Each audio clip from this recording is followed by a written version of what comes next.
In realms unseen, where particles dance up a quantum stage, a mystic trance, fields interweave a cosmic rhyme, guiding particles through space and time.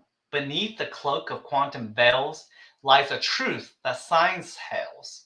Particles, waves, and delicate sway, quantum whispers lead the way.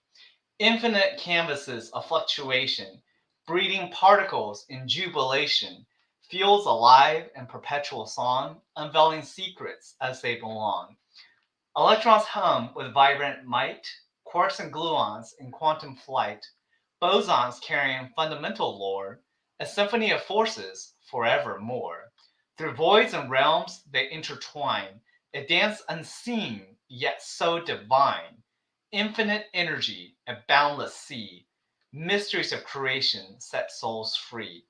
Unified forces, a grand desire, gravitational waves, hearts aspire. Einstein's vision meets quantum dreams, unveiling truth, or so it seems. In quantum realms, equations play, tales of particles in grand display, harmonious laws, a cosmic decree, quantum field theory, the key to see. In whispers soft, the universe imparts the beauty hidden in its chart. Quantum tales, a poetic grace, infinite wonder we embrace. Well, that's what happens when I asked Wow. ChatGPT to write me a poem on quantum field theory. And it wasn't half bad. I was shocked. That took like 5 seconds. It's a little bit. It kind of makes you smile. I mean, it seems a little bit. Childish. Oh, I don't. Maybe hackneyed a little bit, but that's kind. I guess that's what Write you'd me a quantum expect. field theory poem that is only 4 lines long. All right.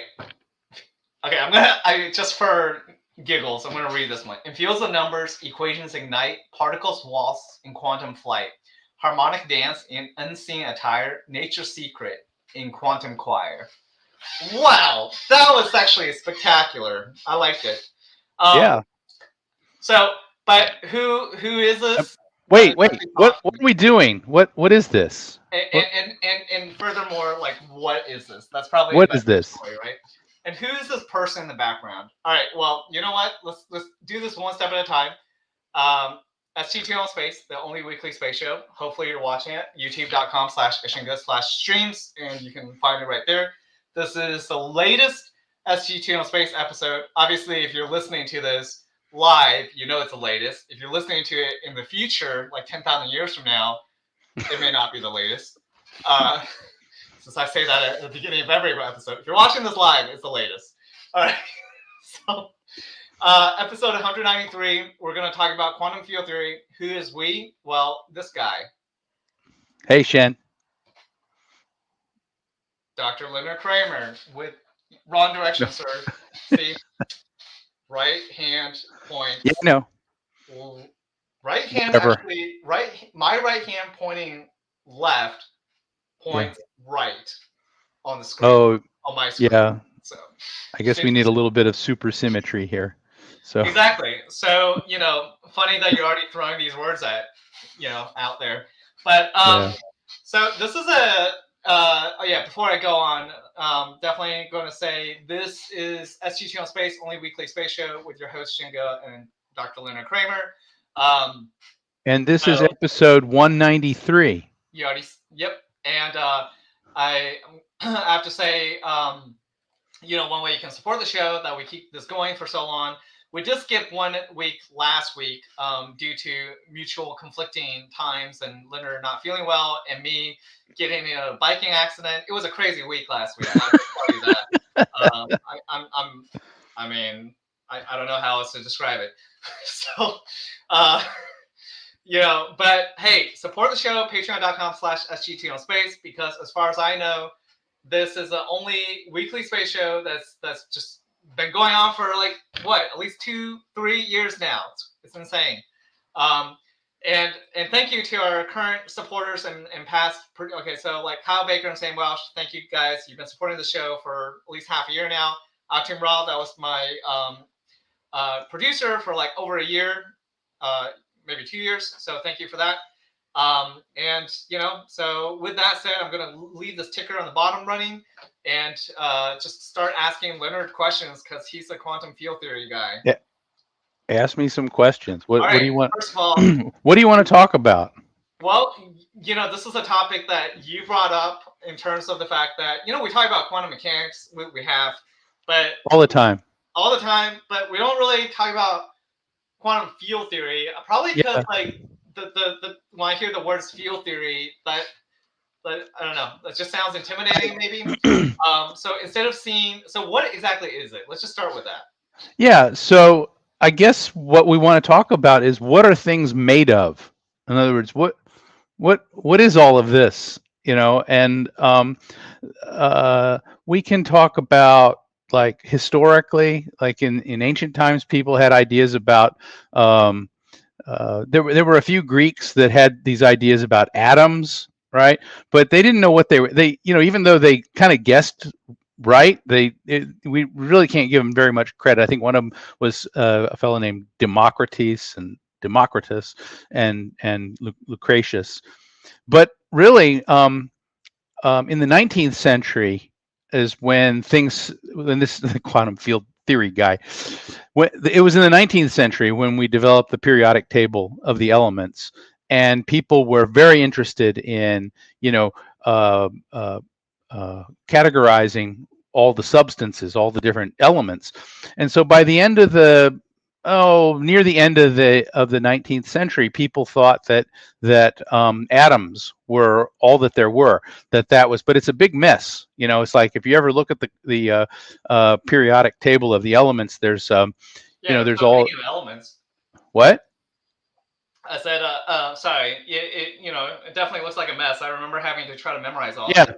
Yeah, and so chemists are like, they're just memorizing things all the time. But I mean, maybe that's just the way it is. But in the Victorian era, in the 19th century, that's how people thought that the world was constructed. That's what they thought things were constructed of.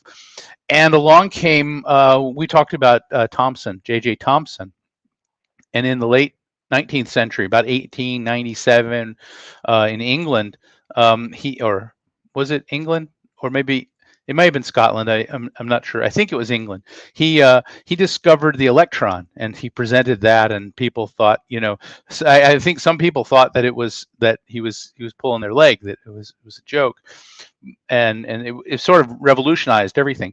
So let me move. I don't want to spend too much time on all of that, but Thomson and then Rutherford, who discovered our modern idea about the atom. So this was a revolutionary kind of thing. And then quantum mechanics came along in the 1920s, and people started realizing that there was a structure to the atom, and that explained everything that there had to do with the periodic table. So in the 19th century, the periodic table was the thing, but they didn't really understand, what the structure, what was ordering the different elements, why the elements in certain columns had characteristics in common. And with the advent of quantum mechanics in the 20s, with Schrodinger and Heisenberg and Bohr and Einstein, we realized that the atom the atom was one thing, and then the electron was kind of existed as a kind of a cloud around it as a standing wave, and that was what created the structure of atoms. So that's where we were in the 1930s. We started to realize that even the atom was made of other things like protons and neutrons. There was a fellow named, I think, Chadwick in 1932, who discovered the neutron. Neutron is and so that was kind of the state of physics for a long time. But one of the mysteries about all of that is, although quantum mechanics kind of explains the structure of atoms and even molecules and so forth, what we know about them is that the the atoms can transmute. They can change into other things, and not only that, but that you can break down. You can even break down the fundamental particles, what we thought were the fundamental particles of the nucleus, the protons and the neutrons, that they have structure under within them. And in the 60s, there was a group of two guys. One of them was Gelman, Murray Gelman, and another guy, and I can't remember the name of the other physicist. They proposed that the neutron and the proton were made of a composite of three, what they called quarks. And so a lot of people hear about quarks, and there's two kinds of quarks. There's an up quark. The up quark and a down quark. The up quark has an electric charge of positive 2/3, and the down quark has a charge of 1/3. So a proton is made up of two up quarks and a down quark, and a neutron is made of two down quarks and an up quark. And if you add them together, then you get the right number for their for the electric charge. So the neutron has a zero charge. So, but what we realized is that the subatomic particles would break apart into different constituents. And so one of the ideas that came along in the 70s was this idea of a field. In other words, everything, the electron and the quarks and the different kinds of subatomic particles, and even the other kind of component, the other kind of particle is called a neutrino.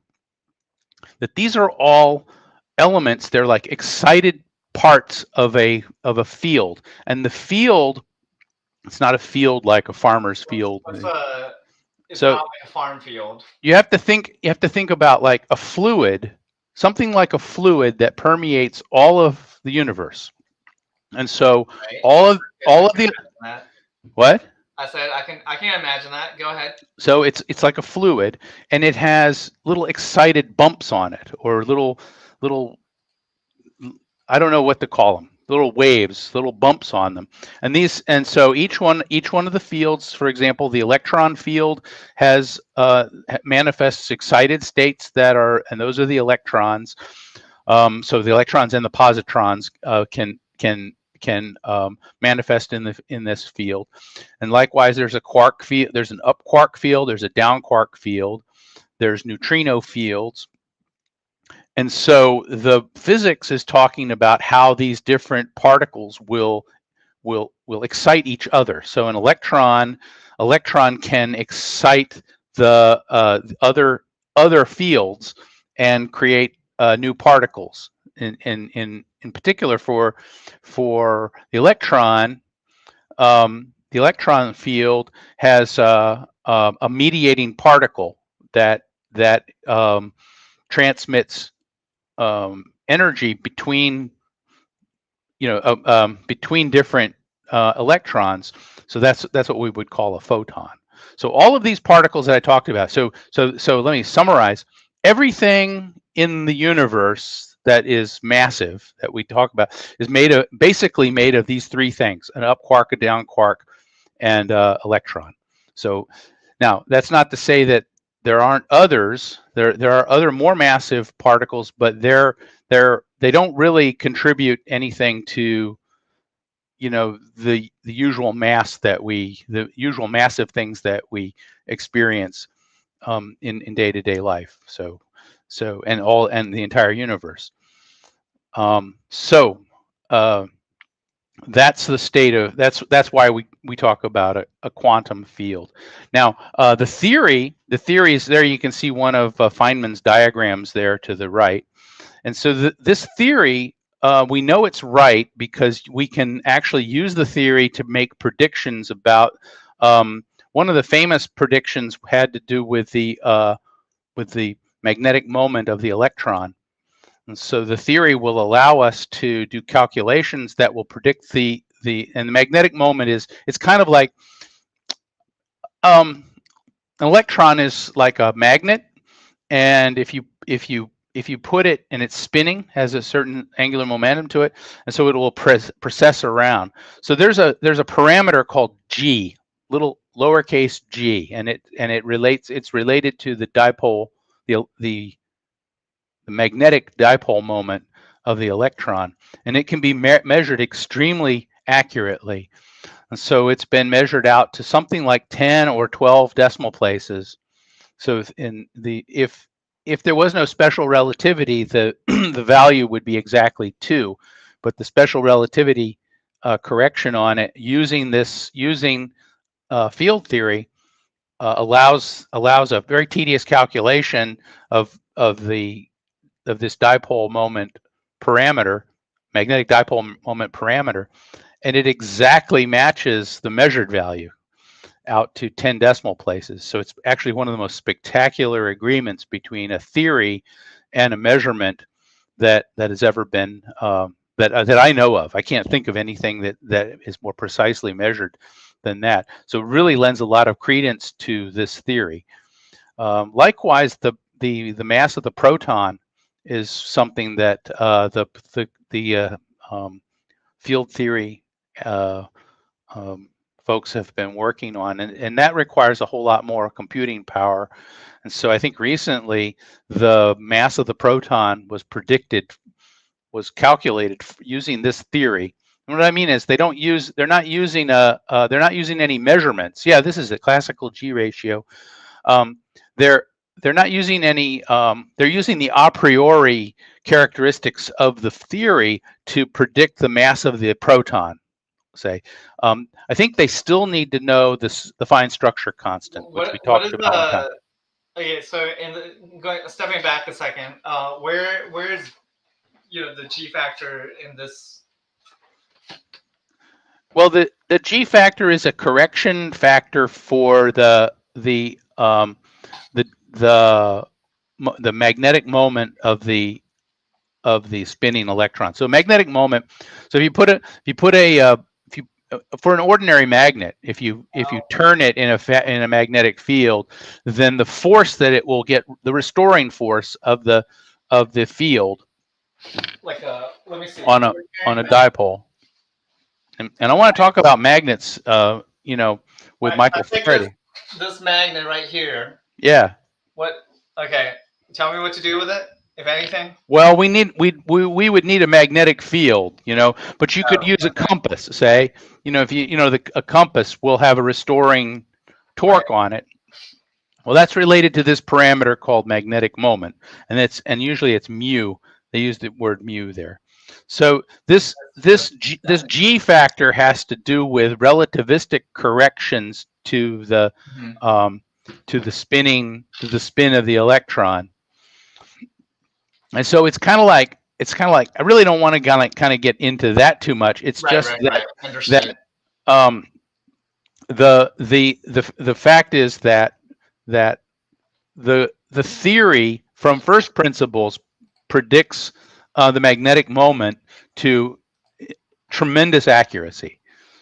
So now there is a measured parameter, the fine structure constant that we talked about one time. We spent a whole episode on it. Right, and the fine structure constant is sort of the grounding of everything else.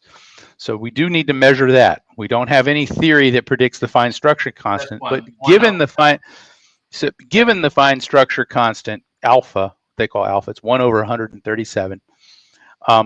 Given that, then you can predict the dipole moment of the electron. You can predict the mass of the proton. Now it's a big, humongous calculation requiring some supercomputers and finite element methods and so forth. I think that there was a group at a university in China in 2006 that was able to calculate the mass of the proton to within about 3% of the measured value. So so that, to me, that is very impressive.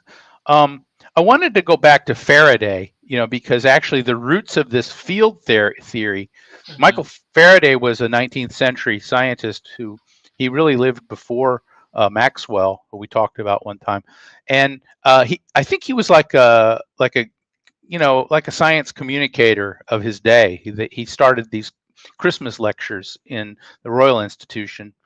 Boy, he looks kind of scary, doesn't he? Yeah. Is he holding a pistol there? Well, That's no. him. Yeah.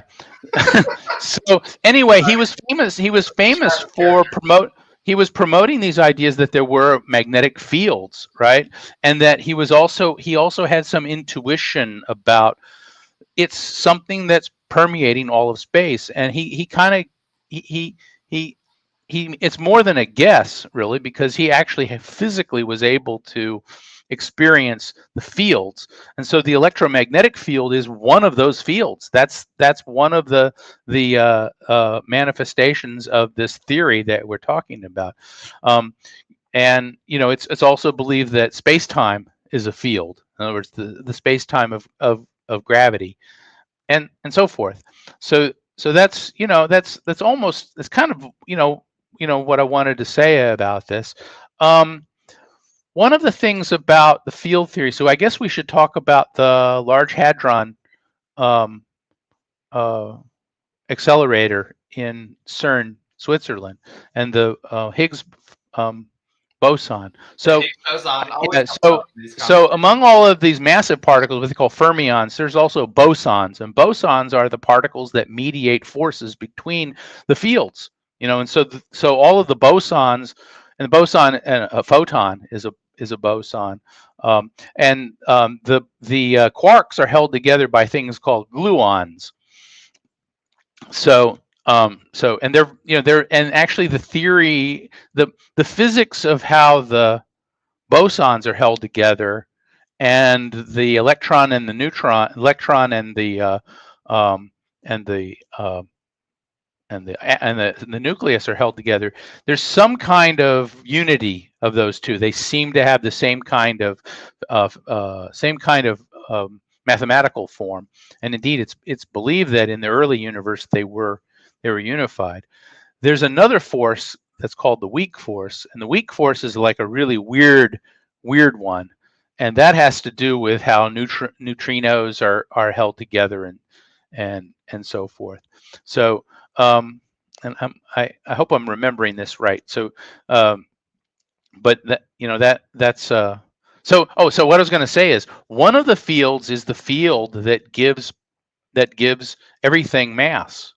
Okay, so I think one of the things that physicists have wondered about, has been when you push on something, what is it, and so and it resists your motion. Like you push and you have to accelerate it. So that's a manifestation of what mass is. Yeah, like me trying to raise water, I have to apply a force. Right. And if this is heavier, if this has more mass, then I have to apply more force. So here's the wild thing about that. So it's believed, and in the 60s, there was a guy named Higgs, and I think from Scotland, and he's still around, evidently. But Higgs, yeah, 1964. Okay, and so he predicted that in order to complete this standard model, we needed a mediating boson. Boson's like a fermion, and then there's a whole zoo of them, and some of them are really massive. One is like a Z particle and a W particle, and they mediate the forces between the other kinds of quarks and the other kind, what they call muons and tauons, or tau particles, which I kind of glossed over those. But so it's thought that we needed to have this other particle called a Higgs boson that would complete the theory, and it would give particles, it would give the fermions mass.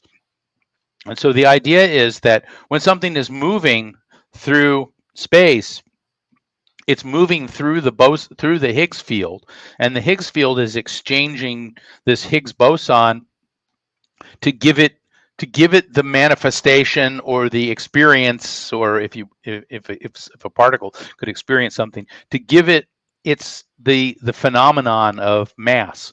And so that's what that's about. Now, here's one of the weird things about the Higgs field. So the Higgs boson has a field associated with it. The field has a ground state, right? The electron field has a ground state, and the quark fields, they have ground states. And so when there's not an electron there, then it's at a low level, low probability. Basically, it's a low probability of there being an electron there. So that's the kind of the ground state of the electron field or quark field. So the Higgs field has a rather large value, and so what's been, how do I explain this? It seems to be one of those. What? I said, how do you explain this? Try your best. Oh, yeah. Well, the wild thing about this is that it appears to be one of those things that's extremely finely tuned, so that if it was very much smaller than, if the ground state of the Higgs field was smaller than it actually is, then the universe wouldn't exist. It would just exist as particles that would fly off into infinity, and there would be no mass. But if on the other hand the Higgs field were ever so slightly larger than it is, then everything would just collapse into black holes. And so as soon as the universe formed, everything would be into black holes. So let me say that again. If the Higgs field was too big, then everything would be black holes. If it was too small, then we wouldn't have any bounded, motion. We wouldn't have, everything would be flying away from wherever it is now from the Big Bang out to infinity forever at the speed of light, or near the speed of light. And so there's this notion that it's very finely tuned, and that's kind of a problem because how did it get that way? So some religious people would say, well, God made it that way, and so I guess that's a theory. But so people have tried to work on trying to understand this, and so what was introduced about 15 years ago, this became apparent, and they thought that, well, if we have a mirror image of all of the bosons and all the fermions and all the bosons kind of have a mirror particle, not antiparticle, but a mirror particle, so that everything was symmetric. Okay. It turns out that the math will admit a finely tuned Higgs field, and so they could explain it that way. But what that did was it introduced a whole bunch of unknown particles. They call them we have an electron, and then the symmetry. Oh, so this is the theory of supersymmetry that you'll talk about. So the electron will have a counterpart that's called, then they call it a selectron, and then the muon will have a smuon. And have these been shown to exist? So let me keep telling the story here. All right. So the Large Hadron, the CERN the LHC, Large Hadron Accelerator, they found the Higgs boson in 2012, on July 4th of 2012, and it made the news because it's a big deal that they were able to complete the standard. They were able to complete the standard theory with the Higgs boson, and that whole theory all fit together. But they also were expecting to see the supersymmetric particles that go with it, but they haven't seen that, and they've been looking. And so supersymmetry has sort of maybe is starting to become kind of unpopular. They thought that they saw a particle that corresponded to I don't know whether it was the electron or something like that, and there were a whole bunch of papers being written, but then they couldn't. It didn't pan out with the statistics. So So I think the so this is the state of the physics right now, is that the supersymmetry may not pan out. We may not have a Symmetry may not pan out. It may not pan out. We may need to abandon that to explain the fine tuning of the Higgs field. So, and So I what? think so one of the other things that people want to do all the time is what physicists want to do is they want to unify all of the physics. So we think we. I just heard my headset. Can you hear me? Yeah, Oh, you're okay. quantum I just field guy. I can hear you loud and clear. Okay, I just heard a little glitch on my brand new headset. Well, anyway, I was going to say, so one of the things that we've always wanted to do was try to unify physics, unify all the fields, and in fact, that's what Einstein was always working on. They're working on trying to get all of the. We didn't really have field theory was kind of established, in at well, really by the 60s is when the field theory was really well established. But we want to unify forces. So, for example, Maxwell, well, Faraday and Maxwell, they were able to unify magnetism and electricity. Electric force, the electric field and magnetic field. They were able to unify that. And we also now know that the electric field, the electromagnetic field, can be unified with the strong nuclear force. Right. Under certain conditions, like in the early universe. Unified theory is what we're looking for, isn't it? So one of the things that has been proposed in the late 80s, 90s was this thing called string theory.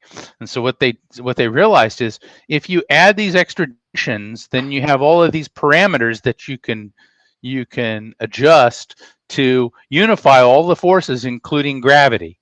Mm-hmm. Okay, but it doesn't. But it doesn't make any testable predictions. And what happens is that the strings end up being particles that, in order to, if we were to try to make any experiments on the strings that are proposed, we'd need a new accelerator, but the accelerator would have to be trillions of times more powerful than the LHC in Europe. And so people talk about it would have to be an accelerator that would be as big as the galaxy. So that's not going to happen unless we have some. I mean, are you saying we need something as big as a galaxy to uncover this? Yeah, we would need an accelerator that was as big as the galaxy in order to do anything that would make measurements that would validate string theory.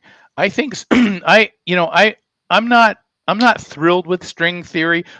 But I wanted to say something else about supersymmetry. Another thing about supersymmetry is that it predicted certain particles that might have the characteristics of dark matter, right? So we still have this big problem with dark matter out there, but we're not finding, it's not fulfilling the predictions of, we're not seeing any more particles coming out of the LHC, right? So that it's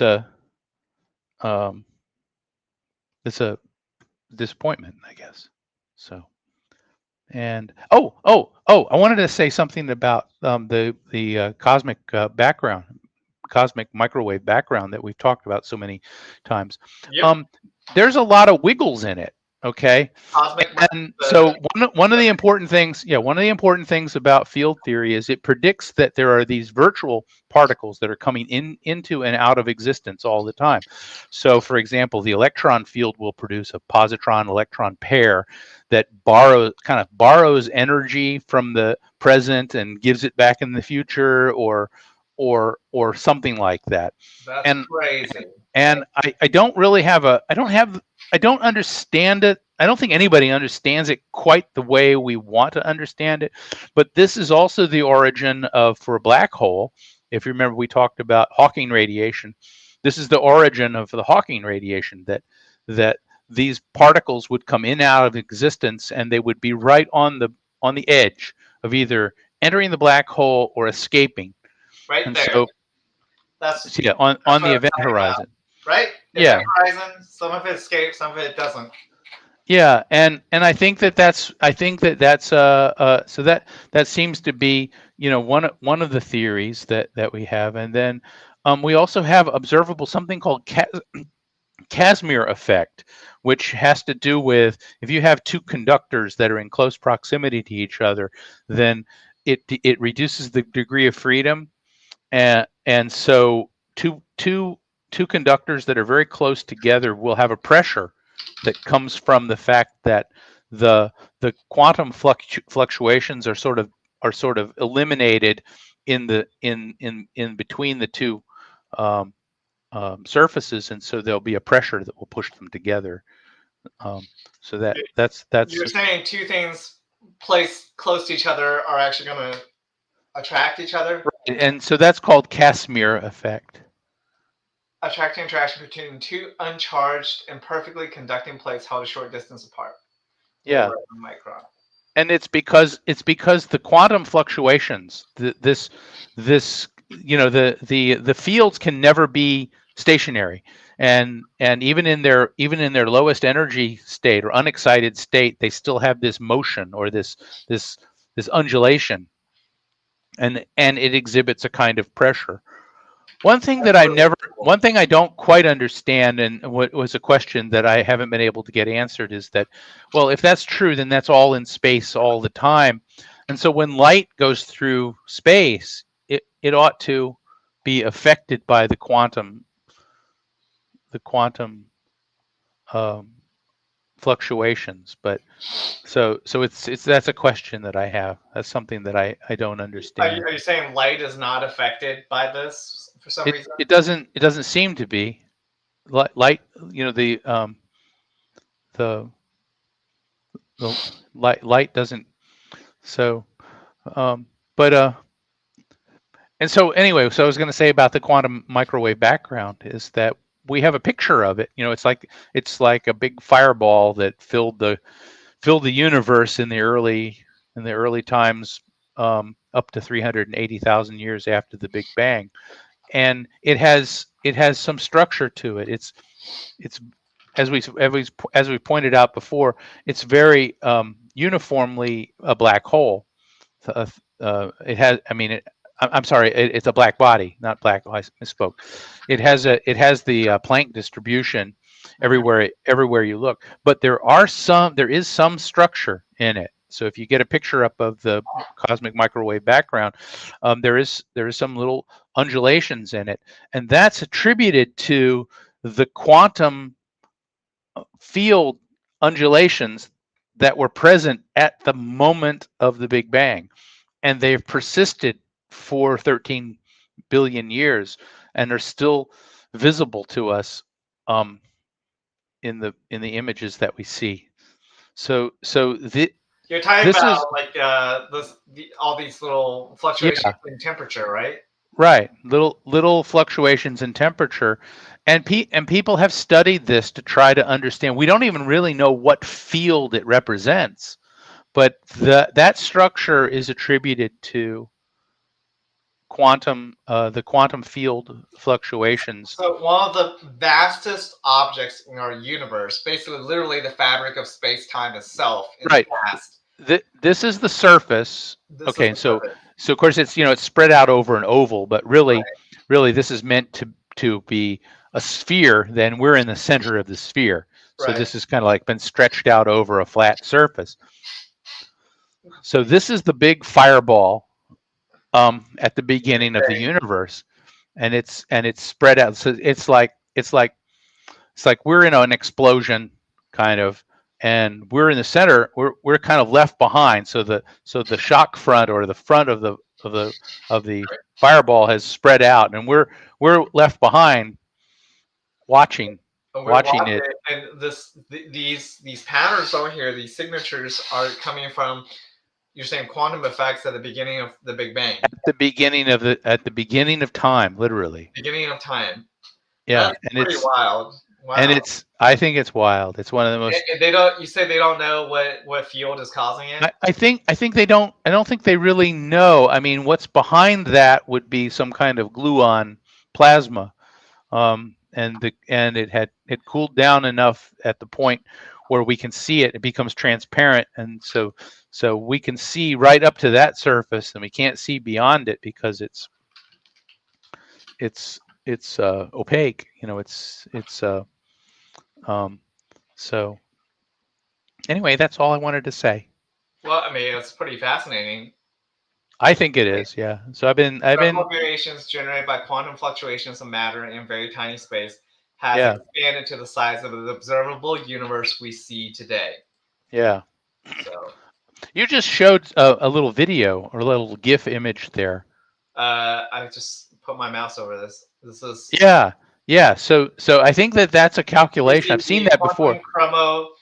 Now, this is a fancy word. It's a quantum 3D visualization of the quantum fluctuations of the quantum chromodynamics vacuum (QCD). So if you take everything out of if you have a box and you take everything out of it, right? You take all the electrons out, you take all the fermions out of it, then what's left behind is something that looks something like this. You can't see it, okay, but it's virtual particles that are coming into and out of existence, um, and they have a measurable effect on things. One other thing is Wow. about QCD. radioactive decay. Okay. Or not radioactive decay, but when an atom is in an excited state, like the electron is it. I guess people know this that you can prepare an atom and give the electrons some energy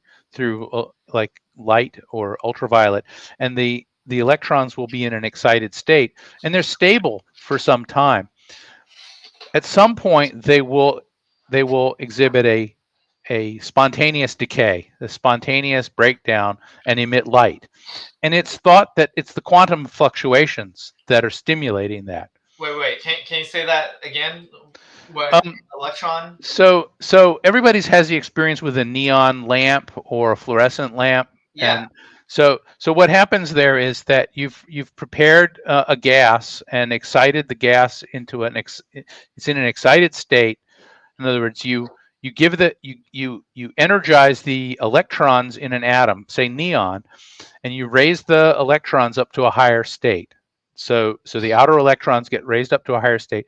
When they decay, when they break down, they'll fall down to the ground state, and they give off that light they give off orange light for neon, or whatever the light is.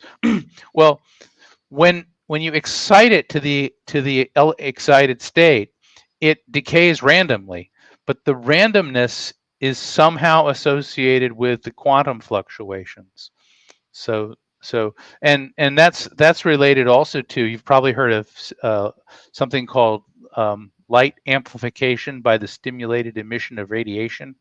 You ever heard of that? That sounds really fancy, but I think the acronym is called LASER. Yeah, that's a laser. So in a laser, you have the photon that stimulates the breakdown, is continuous. It's like continuously controlled. But if you were to have just ordinary atoms that are in an excited state, they will stay in that excited state for a period of time, a millisecond or so, which is pretty long for these things, and then it will suddenly just collapse and emit a photon, and the reason for that has to do with, it's believed, the quantum fluctuations. So the quantum fluctuations provide the quantum fluctuations of the electron field or electron field, um, um, create the stimulus to cause the excited state to decay to its ground state and give off a photon. So, That is, I mean, that's pretty amazing. and that's what I wanted to say. That's what I wanted to talk about, what things are made of. Basically, everything is made of. Everything, yeah, everything, and then there's some essential mysteries there. And people are so that's really the state of physics, where we are today. So the end. I was trying to find an article describing what you just said. Quantum fluctuations is the origin of laser. Is this filmation? I don't know. I'm gonna kind of have to read up on this, maybe. Well, it's not so much the origins of the laser beam. It's just that when you excite an electron, when you excite the electron in an atom like neon, well, why does it just spontaneously, drop back down to its ground state? Right. Okay. Why would it do that? What does that? Well, so it has something to do with the quantum fluctuations kind of stimulating the emission. Okay, that makes more sense. Yeah. Right. Well, it seems like you've talked quite a lot. Yeah. So, how can people learn more about this? Read quantum mechanics, quantum field theory. I guess go on YouTube and listen to some of the people who are talking on YouTube. There's okay. Let me see. That's what I would do. Okay, if you want to learn more about it. Yeah. Or you can I don't know, go read a math book or something. But that sounds not math. I guess in the future I should prepare a list of references for people to go in. There's this great I don't know how good this is, but there's books you can find online, but I think one thing to learn about, if you actually want to truly understand it, you're going to have to learn some physics. Yeah, I'm afraid the math is really hard, even for the people who are like, what is this? Yeah. What is that? Look up. There's a science communicator in England. His name is David Tong, Tong. Okay, David Tong. David Tong. Right. And I think he can. Yeah. Yeah, I think he has a talk at the Royal Institution. And you're talking about this guy. Yep. Yeah. Yeah, he's a very good huh? It's a goofy picture. Yeah. I think he has a talk that he gave at the Royal Institution. And it's the same desk that Michael Faraday stood at 200 years ago. So I think he gives a really good background on it. Okay. Yeah.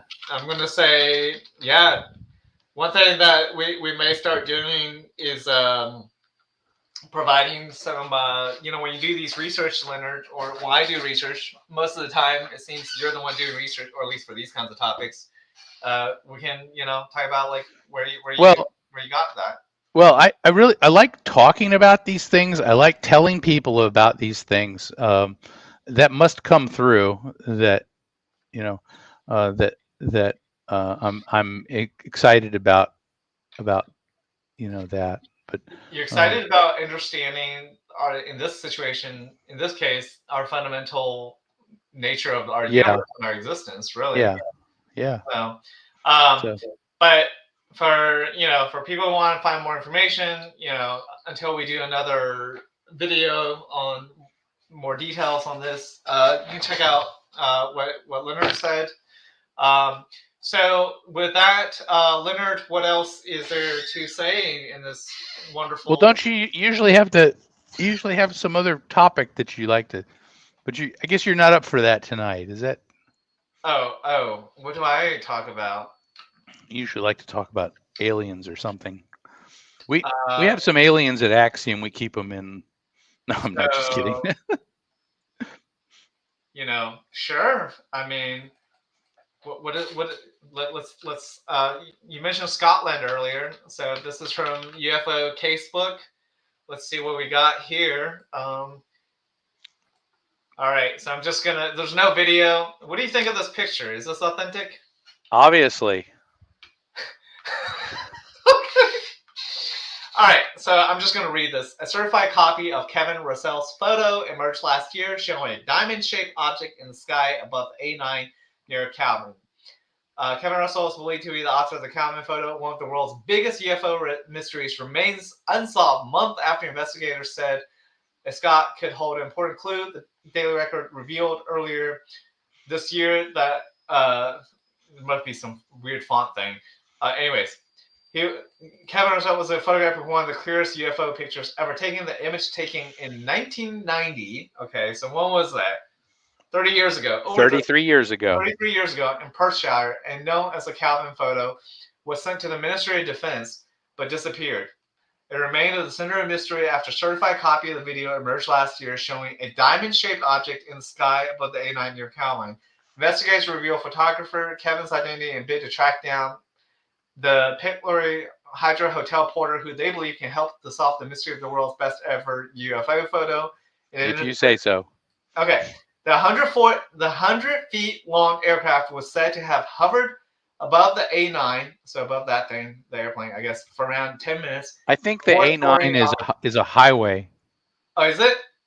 Is the A9 believe highway? So. Yeah. What is A9? Ask ChatGPT. What is the A9? United Kingdom. And why do UFOs hover over it? Oh, you're right. A9 is a road in Scotland, major road in Scotland. Okay. Yeah, sorry. 100 feet long aircraft. By the way, I don't know how I know that. I don't know how I know that. I mean, that's great that you know A9 is a major road in Scotland. Yeah. 100 feet long aircraft was said to have hovered above the A9 for around 10 minutes before soaring off at high speed when buzzed by Royal Air Force jets, leaving Kevin and a friend terrified. After Daily Record reported Kevin could have a vital clue in the mystery, former BBC Horizon producer Simon Holland came forward and revealed his own investigations into the Calvin incident. He said his evidence suggests that defense firm British Aerospace were developing a classified radar-busting defense system, which may have involved a secret diamond-shaped aircraft escorted by privately owned heritage jets, blah, blah, blah, and appeal to trace Kevin. Investigator Matthew Elsey previously told the Record the identity of Kevin Russell, the photographer, remained a secret for 33 years until now. We would very much like to come forward to confirm once for all what he saw was real. This incident remains one of the most confounding UFO mysteries in history. They may not prove there is life on Mars, but no one has ever argued. But anyways, there's a they ought to be grateful that the RAF was there up and protecting them from the diamond-shaped UFO. Very clear photo, I would say, for sure. But have you tried to ask ChatGPT to make an image of a UFO that was convincing? No, I have not. But I suppose that's something. I think maybe we need to try that. Yeah. Yeah. Do I need like one of the image a version that could do images? Have you tried it, Leonard? Yes, I have. In fact, I've used it for some like some mood art for some of my presentations at work. Mood art? What is okay? Just some eye candy for the beginning of a section on my of a UFO that looks convincing. Wait. Oh, okay. Never mind. Which Chat GPT do I need to use for that? The Bing, the one that's the only one I know about so far. The one with the Microsoft. I don't know if it's Chat GPT. People should try it. I find it it's actually very practical and very useful. I use it to find out about. Let me see where I go. Software,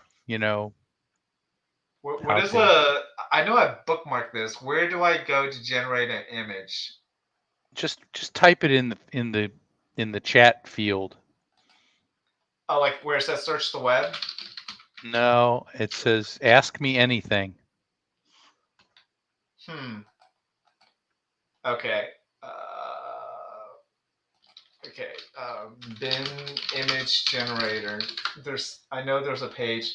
Oh, bin.com/create. So if I say, here, let me try this live. This is interesting, right? Sort of. So I'm gonna say, create a convincing UFO image. Oh wait, I have to join and create? Okay, never mind. All right, never mind. Complete failure. I have to log into this apparently. Well, I don't have to log in. Okay, so I don't can I share something? Well, let me see what they. Okay, it's trying to create it now. Yeah, you can share. Just go to the bottom and Okay. share. Go to present. Just wait a minute. It's still working on it. I asked it, can you create a convincing UFO image? It says your image is generating. Okay, here it is. So what do I do? Let me see. It's gorgeous. This is awesome. Is it? Yeah, what do I do to share my screen? Share the. Are we still on the air? We're still on the air. Settings. I got settings. Oh, I can present. Yeah. Okay, share screen. Okay, share window. No. So bin.com/image. Is it image create? What was that link again? Okay, hold on. I have to go on my what's the one that I never use? Edge browser. Yeah. All right. Can you see my screen? Here. Add to the stage. There. What? Oh my! That's supposed to be convincing. Okay. I guess it is, sort of, right? Here's how we do this. Let's see. I'll show you how to do it. What? I just find it hilarious. You're demonstrating the power of creating image generator. Let me see if I can do this. Oh, it's asking me to join again. Oh, that's so dumb. Why is it doing that? Okay, watch what I'm doing here. Can you see? Can you create an image of aliens meeting the president at the White House?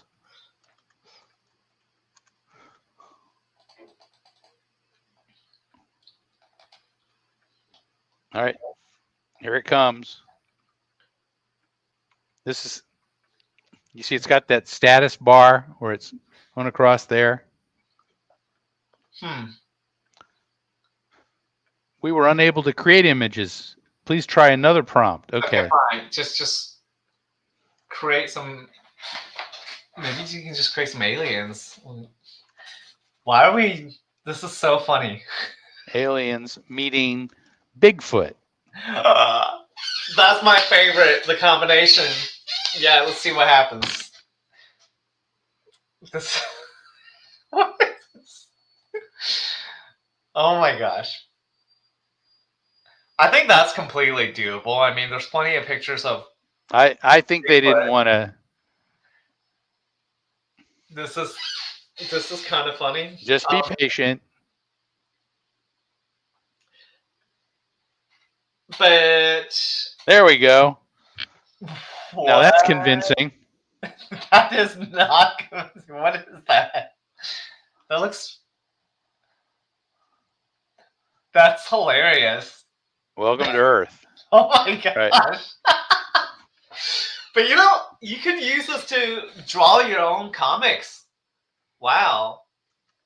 I'm gonna tell it that it's hilarious. I can see that. All right. And it's saying, I'm glad you found it amusing. If you have any other requests or need assistance with something else, feel free to ask. We have, I think we've gone way over once again, and Yeah, I know. I went into a detour topic here. But hey, Okay. we touched upon the major topics of quantum field theory. So, the Bigfoot and aliens are just extras. Um, Yeah. so, But the serious thing about the Chat GPT is you actually can use it to help you with things like I do a lot of coding, a lot of computer coding, and so I will sometimes forget something or I'll ask something, and it's a very good quick reference guide for that. So yes, definitely. And I've done the same thing as well. It's also useful for writing poetry, apparently. Who would have thought apparently, that? or Came up with or something funny that actually made sense. or funny cartoons about Bigfoot meeting the aliens.